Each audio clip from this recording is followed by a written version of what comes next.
یہ کام تو بعد میں بھی ہوتے رہیں گے مسٹر آزر، کیا ہرن کو بھوننے کا کوئی بندوبست نہیں ہوگا؟ بھوک کے مارے جان نکل رہی ہے، جوزی نے کہا۔ او ابھی ڈارلنگ ابھی، بوڑھا پھر اچھل کے بولا۔ اسے بات پر اچھلنے کی عادت تھی۔ پھر وہ باقی کال بھی اتارنے لگا۔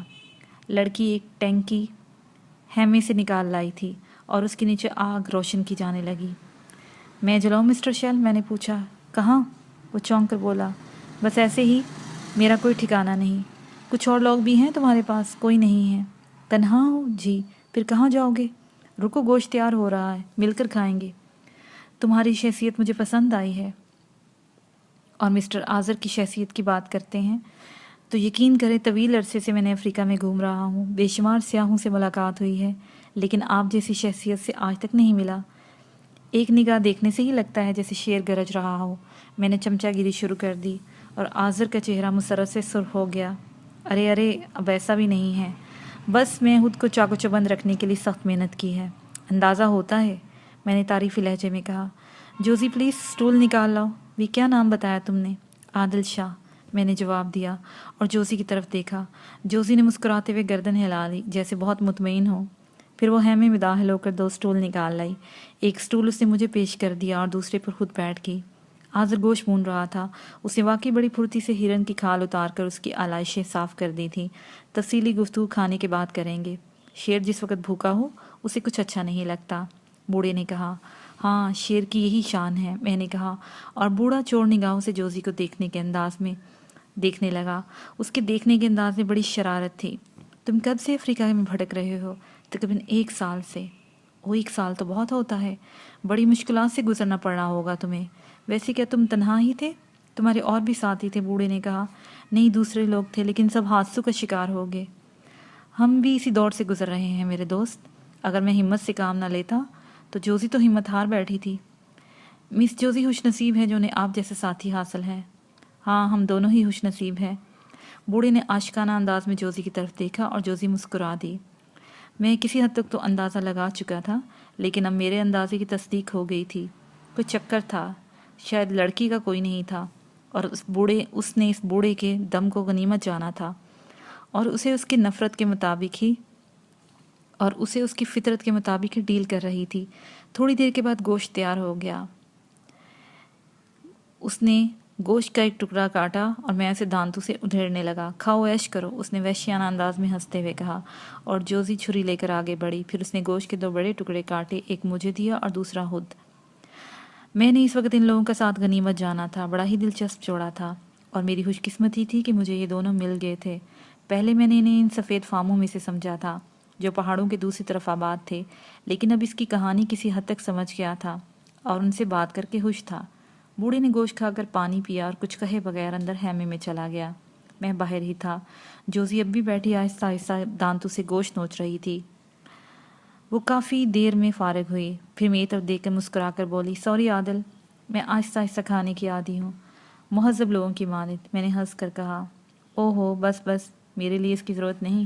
وہ ہنس پڑی۔ کیا مطلب؟ یہ انداز اس کے لیے کافی ہے۔ میں نہیں جانتی تمہیں اپنی طبیعت پر کس قدر جبر کرنا پڑتا ہوگا، اس نے کہا۔ ارے نہیں، ویسے دلچسپ انسان ہے۔ ایسا ویسا دلچسپ؟ جوزی دانت پیس کر بولی، اور میں حیرت سے اسے دیکھنے لگا۔ آپ کچھ بیزار معلوم ہوتی ہیں۔ زندگی سے بیزار ہوں۔ کیوں؟ ارے وہ انسان ہے، گدھوں کی بدترین نسل، جوزی نے کہا، اور میں نے ایک دم سے اشارہ کیا کیونکہ اس کی آواز بلند ہو گئی تھی۔ کیا ہوا؟ وہ میرا اشارہ نہیں سمجھ سکی تھی۔ مسٹر آزر سن لیں گے، میں نے آواز دبا کر کہا۔ آؤ، جوزی اچانک اٹھ گئی، اور چونکہ اس نے مجھے بھی اٹھنے کا اشارہ کیا تھا اس لیے میں بھی پھرتی سے اٹھ گیا تھا۔ جوزی مجھے لے کر خیمے کے دروازے پر آئی اور پھر اس نے اطمینان سے خیمے کا پردہ ہٹایا۔ اندر آزر شیل اوندا پڑا ہوا تھا اور اس کے ہراٹے نشر ہو رہے تھے۔ ارے انہیں کیا ہوا؟ میں چونک کر پوچھا۔ میں نے کہا نا، وہ گدھوں کی بدترین نسل سے تعلق رکھتا ہے۔ پیٹ میں کھانا بھر جائے تو اس کے بعد سب کچھ بھول جاتا ہے۔ اگر طوفان بھی آ جائے تو بھی اسی طرح سوتا رہے گا۔ تعجب ہے، بغیر کچھ کہے سنے اندر آ گئے تھے۔ وہی وحشت کا شوق۔ مجھے سخت حیرت ہے خاتون، لیکن اب یہ سوال میرے ذہن کو اور پریشان کر رہا ہے کہ آخر آپ کا ان سے کیا تعلق ہے؟ میں نے کہا نا، بدبختی، ہم 11 افراد تھے۔ میرا باپ بچپن میں ہی مر گیا تھا، چچا نے پرورش کی۔ وہ مہم جو فطرت رکھتا تھا اور اکثر مہمات پر جاتا رہتا تھا۔ ایک دفعہ میں بھی اس کے ساتھ آ گئی تھی اور میری بدقسمتی میرے ساتھ آئی تھی۔ ہم سب ایک ایسے حصے میں داخل ہوئے جو آدم ہورو کا علاقہ تھا۔ ہمارے ساتھی تو کام آ گئے، صرف ہم بچے، وہ بھی اس طرح کہ اچانک بستی میں آگ لگ گئی تھی اور آدم ہور ہمیں چھوڑ کر بھاگ گئے تھے۔ اس وقت آذر نے میری جان بچائی تھی اور اس وقت سے میں اس کے احسان کا شکار ہوں۔ وہ بڑی ہی تعجب خیز کہانی ہے، دردناک یوں نہیں کہ میرا چچا بھی ایک مطلب پرست انسان تھا اور اسے مجھ سے صرف اس لیے دلچسپی تھی کہ وہ میرے باپ کی دولت پر عیش کر رہا تھا۔ اوہ، میں نے کہا نا، یہ کہانی دردناک نہیں ہے، صرف ایک پہلو ہے۔ جوزی نے دلچسپ انداز میں کہا۔ وہ پہلو کیا ہے؟ آپ کچھ اندازہ نہیں کر سکے مسٹر عادل؟ کس بارے میں؟ دراصل میں سمجھ نہیں سکا ہوں، میں نے اعتراف کیا۔ مسٹر شیل آذر کی عمر کیا ہوگی؟ ان کی عمر تقریباً 55 یا 60 سال ہوگی۔ میں آپ کو 120 سال کی نظر آتی ہوں؟ اوہ نہیں، میں ہنس پڑا۔ مسٹر شیل آذر مجھ سے عشق کرتے ہیں، سمجھے؟ وہ ایک سند یافتہ عاشق ہیں اور بقول ان کے وہ صرف میرے لیے زندہ ہے۔ خدا کی پناہ، کیا واقعی؟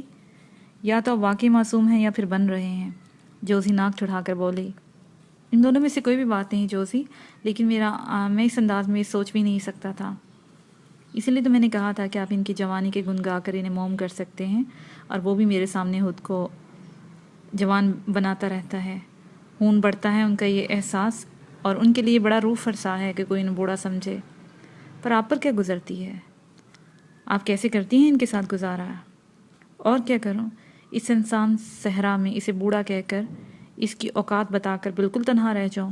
میں نے اسے وعدہ کیا تھا کہ یورپ واپس جا کر اس سے شادی کر لوں گی۔ خدا کی پناہ، میں نے سر پکڑ لیا۔ یقین کریں کئی بار خودکشی کے بارے میں سوچ چکی ہوں، لیکن میں ایسا نہیں کر سکی۔ یہاں سے نکل تو جاؤں تو اس کمینے کو ٹھیک کروں۔ واقعی یہ بڑا ہی دردناک پہلو ہے، میں نے کہا، اور وہ ہنس پڑا۔ آپ ہنس رہے ہیں؟ جوزی آنکھیں نکال کر بولی۔ سوری مس جوزی، لیکن کیا یہ ہنسنے کی بات نہیں ہے؟ وہ آپ سے اظہار عشق کرتا ہوا کیسا لگتا ہوگا؟ بھنگی معلوم ہوتا ہے، بالکل بیکاری کہیں کا۔ جوزی بلبلا کر بولی۔ کیسی گزارتی ہیں مس جوزی آپ اس کے ساتھ؟ رو رو کر، خدا کی قسم رو رو کر۔ ویسے وہ میرا بڑا خیال رکھتا ہے، تم نے دیکھا نہیں اس عمر میں بھی کس طرح اپنی ہڈیاں نچاتا پھرتا ہے۔ حق یہی ہے کہ بس میں اسے ایک سمارٹ نوجوان سمجھوں اور اسی انداز میں اسے پیار کروں۔ اب تم مل گئے ہو، کم از کم اس وقت تک گزارا ہو جائے گا جب تک یورپ نہ پہنچ جاؤں۔ میں نے آپ کی کہانی کو دردناک تسلیم کر لیا، میں نے کہا، اور ہنس پڑا۔ نہ ہنسو، خدا کی قسم نہ ہنسو۔ اب تو مجھے اپنے بارے میں بتاؤ۔ بالکل ایسی ہی کہانی ہے اپنی بھی، سوائے اس کہ میں کوئی عاشق ٹائپ چیز نہیں ہوں۔ میرے ساتھی بھی حادثات کا شکار ہو گئے ہیں اور میں اس جنگل میں بھٹک رہا ہوں، اور یہ حلیہ لباس وغیرہ پھٹ چکا ہے، اسی سے کام چلا رہا ہوں۔ او، لڑکی نے گردن ہلائی۔ اب کیا ارادہ ہے؟ کس بارے میں؟ یورپ چلو گے؟ ضرور چلوں گا، نہ جانے کس طرح ان وحش زدہ جنگلوں میں وقت گزارا ہے۔ تمہارے ساتھ کم از کم ایک عاشق تو تھا، یہاں تو کپڑے بھی نہیں، میں نے مسخرے پن سے کہا، اور جوزی ہنس پڑی۔ خدا کرے تمہیں بھی کوئی ایسی بڑھیا مل جائے جو دن رات جوان بن کر تمہیں نچانے کی کوشش کرے۔ خدا کرے، میں نے ہنس کر کہا، اور جوزی ہنستی رہ گئی۔ آدموروں کی بستی سے بھاگتے بھاگتے ہم نے تھوڑا سا سامان لیا تھا جو تم دیکھ رہے ہو۔ اس سامان میں دوسروں کے کچھ لباس بھی تھے جن کی اس وقت کاٹ چھانٹ کر دی گئی ہے۔ وہ لباس اب تمہارے کام آ جائیں گے۔ اور شکریہ، میں انکار یا تکلف نہیں کروں گا، کرنا بھی نہیں چاہیے، لیکن پلیز ابھی نہیں دوں گی، وہ جاگ جائے اور دوبارہ کہے تو ٹھیک ہے۔ سخت احساس کمتری کا شکار ہے اور ہمیشہ اس بات پر نظر رکھتا ہے کہ کہیں میری توجہ اس سے کم تو نہیں ہوگی۔ تم تیار کس طرح ہو گئی تھی اس سے عشق کرنے کے لیے؟ کیا کرتی عادل شاہ، وہ مریل گدھے کی مانند ہے۔ میں نے سوچا اگر میں زندگی اس کے ساتھ نہ جڑی تو ہم کہیں نہ پہنچ سکیں گے اور میں یہی مر کھپ جاؤں گی۔ اس لیے جب اس نے اپنی محرومی کے قصے سنائے تو میں نے اس سے ہمدردی کا اظہار کیا اور وہ غلط فہمی کا شکار ہو گیا، اور تب سے اس نے میری ناک میں دم کر رکھا ہے۔ ویسے میں تشویش زدہ بھی ہوں۔ کیوں؟ تمہاری وجہ سے۔ میں نہیں سمجھا۔ اگر اس نے ذرا بھی میرے اور تمہارے درمیان التفات یا یگانگت پائی تو ہتھے سے اکھڑ جائے گا۔ فطرت کا زیادہ اچھا انسان نہیں ہے۔ او، تب تو ہمیں احتیاط رکھنا ہوگی۔ میں بھی یہی کہنا چاہتی تھی۔ وہ کوئی نشہ نہیں کرتا، بس پیٹ بھر جائے تو اسے نشہ ہو جاتا ہے اور اس کے بعد اسے کوئی پرواہ نہیں ہوتی، جوزی نے کہا، اور میں اس کے الفاظ پہ غور کرنے لگا۔ عجیب سے الفاظ تھے۔ بہرحال وہ یورپ کی پروردہ لڑکی تھی۔ میرا اب تک کسی ایسی لڑکی سے سابقہ تو نہیں پڑا تھا، لیکن بہت کچھ سن چکا تھا۔ تاہم میرے لیے وہ دونوں ہی غنیمت تھے۔ دونوں یورپ کے ہی کسی ملک جانے کا ارادہ رکھتے تھے۔ اس وحشت خیز ماحول میں سے نکلوں تو صحیح، بعد میں جو ہوگا دیکھا جائے گا۔ ہاں، جیل ہی میں زندگی گزارنا پڑے، کم از کم مہذب دنیا کی جیل تو ہوگی۔ کیا سوچنے لگے؟ جوزی کی آواز نے مجھے چونکا دیا۔ اپنے حالات کے بارے میں جوزی، تمہاری اس مہم کا کوئی مقصد تھا؟ مقصد؟ میں نے گہری سانس لی اور خاموش ہو گیا۔ کچھ سوچ رہا ہوں جوزی۔ کیا؟ یہی کہ اب تمہارے ساتھ یورپ جاؤں تو بہتر ہے۔ وہاں پہنچ کر تم میری تھوڑی سی مدد کر دو گی؟ ہاں، کیوں نہیں۔ اگر ہم وہاں پہنچ گئے تو میں تمہارا ایشیا جانے کا بندوبست کر دوں گی، جوزی نے جواب دیا۔ کیا تمہیں ان راستوں کے بارے میں معلوم ہے؟ افسوس نہیں، ہم بھٹک رہے ہیں، لیکن اب میں کچھ پر امید ہو گئی ہوں کہ کم از کم بھٹکنے والے 3 ہو گئے ہیں۔ ممکن ہے کچھ کام بن جائے۔ ہاں، مایوسی کفر ہے۔ تم مسلمان ہو نا؟ ہاں، میں نے جواب دیا۔ یقین کرو، تم سے مل کر مجھے بے حد مسرت ہوئی ہے۔ ویسے تمہاری نصیب واقعی شاندار ہے، تم غیر معمولی طور پر توانا انسان ہو۔ شکریہ جوزی، لیکن اس کی ضرورت کیوں پیش آئی؟ میں نے مسکراتے ہوئے کہا۔ جوزی میرا مقصد نہیں سمجھی تھی، لیکن اب سمجھی تو ہنس پڑی۔ اوہ نہیں، جھوٹ بول رہی، تمہاری شخصیت متاثر کرتی ہے۔ لیکن تم میرے سوال کو بڑی ہوشیاری سے گول کر گئے۔ کون سا سوال؟ تمہاری اس مہم کا مقصد کیا تھا؟ جھوٹ تو نہیں سمجھو گی جوزی، میں نے کہا۔ نہیں، ایسی کیا بات ہے؟ جوزی نے اپنائیت سے کہا۔ کم از کم افریقہ کے خزانوں کی تلاش نہیں۔ میں نے اپنی کہانی میں تھوڑی سی رد و بدل کر دی تھی، صرف اس مقصد کے پیش نظر کہ اصل کہانی پر کوئی یقین نہیں کرے گا۔ اصل کہانی؟ ہاں جوزی، اصل کہانی جو تم نے سنایا وہ اصل کہانی نہیں تھی؟ ہاں، وہ میری اصل کہانی نہیں تھی۔ بہرحال میرے لیے تمہاری شخصیت زیادہ اثر انگیز ہے۔ اگر تم خود کو چھپانا چاہتے ہو تو میں تمہیں مجبور نہیں کروں گی۔ نہیں جوزی، لیکن ممکن ہے کہ میری داستان تمہارے لیے حیران کن ہو۔ ان جنگلوں میں ایسے ایسے واقعات سے سابقہ پڑتا رہتا ہے کہ اب کوئی چیز حیران کن نہیں ہوتی، لیکن اب میں تم میں بے حد دلچسپی لے رہی ہوں۔ براہ کرم مجھے اپنے بارے میں بتاؤ۔ تم اس جوزی یوں سمجھ لیں کہ میں اپنی مرضی سے افریقہ نہیں آیا ہوں، بلکہ حالات کے بے رحم تھپیڑوں نے مجھے یہاں دھکیل دیا ہے۔ براہ کرم تفصیل بتائیں، جوزی نے دلچسپی لیتے ہوئے کہا، اور میں اسے تفصیل بتانے لگا اور جوزی تجسس امیز نگاہوں سے مجھے دیکھنے لگی۔ تفصیل کچھ خاص نہیں مس جوزی، بس یوں سمجھ لیں میں ایک تفریحی سفر کر رہا تھا کہ جہاز تباہ ہو گیا اور پھر سمندر کی لہریں مجھے گھسیٹ کر یہاں تک لے آئیں۔ یہاں حیرت انگیز حالات میرا انتظار کر رہے تھے۔ مجھے جس شخص نے نکالا وہ ایک بستی کا ڈاکٹر تھا۔ افریقی بستی کا؟ جوزی نے پوچھا۔ ہاں، اس ایک افریقی بستی کا۔ اچھا، تو پھر کیا ہوا؟ جوزی دلچسپی سے میری صورت دیکھتے ہوئے بولی۔ تو پھر جوزی، اس شخص نے میرے زخمی جسم کو جو جگہ جگہ سے چور چور تھا ٹھیک کر دیا۔